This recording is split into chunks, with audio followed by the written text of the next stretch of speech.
আজকে আমার একটা ছোট্ট ভুলের জন্য সবাইকে মায়াপুরে বিনা মেকআপে থাকতে হয়েছে। আমাদের দিনটা শুরু হয় ঠিক ভোর ৫টার সময়। ওখানে ঢোকার পরে না খুব সুন্দর একটা সেন্ট উঠছিল ধূপের, আর কীর্তন হচ্ছিল। আমরা যেতে যেতে সেটা কীর্তনটা শেষ হয়ে গেছিল, মানে ঢোকার সময় আমরা শুনতে পেয়েছিলাম আর কি একটু হলেও। সত্যি বলতে গেলে ওখানকার কালচার খুবই ভালো, আর ওইখানের কালচারের মতন আমার মনে হয় প্রত্যেকটা জায়গায় করা উচিত। এখানে অনেকজন ভাববে যে এই এত বড় কথাটা আমি কি করে বললাম, কিন্তু সেটা বোঝার জন্য তোমাকে মায়াপুরে যেতে হবে একবার, তোমাকে ২ দিন স্টে করতে হবে কিংবা ১ দিন স্টে করতে হবে, তাহলেই তুমি এই জিনিসটা বুঝবে। মায়াপুর কিংবা নবদ্বীপ গেলে প্রত্যেকটা মন্দির ঘুরে ঘুরে দেখবার চেষ্টা করবে।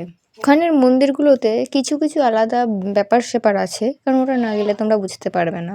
আর একটা কথা খুব ইম্পর্ট্যান্ট, যাওয়ার আগে কিছু খুচরো পয়সা নিয়ে যাবে। কিন্তু হ্যাঁ, কিছু কিছু জায়গায় ফোনপে, গুগল পে এইসবও আছে, এইসবের দ্বারাও তুমি দিতে পারো। কেউ কি গেস করতে পারবে এই জায়গাটা কোথায় বা এই জায়গাটাকে কি বলে? যদি জানো তাহলে জানাও। তো আমরাও এখানে ৭ বার পরিক্রমা করে নেওয়ার পরে চলে গিয়েছিলাম রাধাকুণ্ডে। কেউ কি জানো এই জায়গাটাকে রাধাকুণ্ড কেন বলা হয়?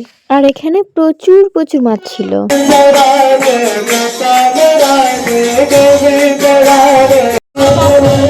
সব জায়গাগুলোতে প্রণাম করার পরে আমরা চলে গিয়েছিলাম এই জায়গাটাতে। আর কত ভক্ত দেখতে পাচ্ছ, মানে প্রচুর প্রচুর ভক্ত।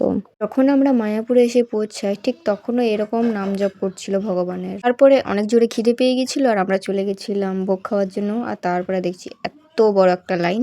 খাওয়ার পরে আমরা একটু ফটো মটো তোলার পর, আর এটা হচ্ছে আমার লুক।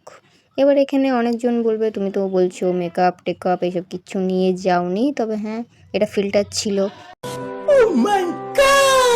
আসলে কি বলতো, মায়াপুরে যাবার এতটা ইচ্ছা, সেই ইচ্ছাতে আমি আমার মেকআপের ব্যাগটা বাড়ি থেকে নিয়ে যেতে ভুলে গেছি। আর তারপরে প্রচুর গালাগালি খাওয়ার পরে আমি চুপ করে গেছিলাম। বাট আমার মা সান্ত্বনা পুরস্কারে আমাকে একটা কানের আর একটা গোপীর ড্রেস কিনে দিয়েছিল।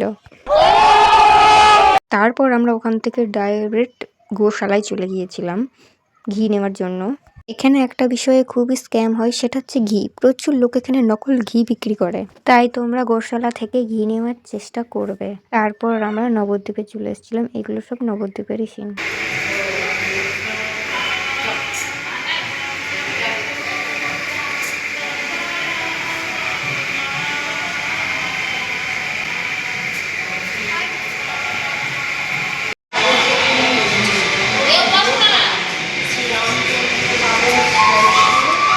লোকজনের মুখ থেকে যা জানলাম, এটা হচ্ছে বিষ্ণুপ্রিয়ার বাড়ি।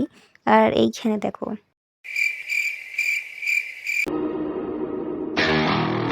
আর এটাই ছিল আমাদের লাস্ট নবদ্বীপের ঠাকুর দেখা। তোমরা নবদ্বীপ থেকে মায়াপুরে যাওয়ার সময় এইরকম কিছু সিনও দেখতে পারো।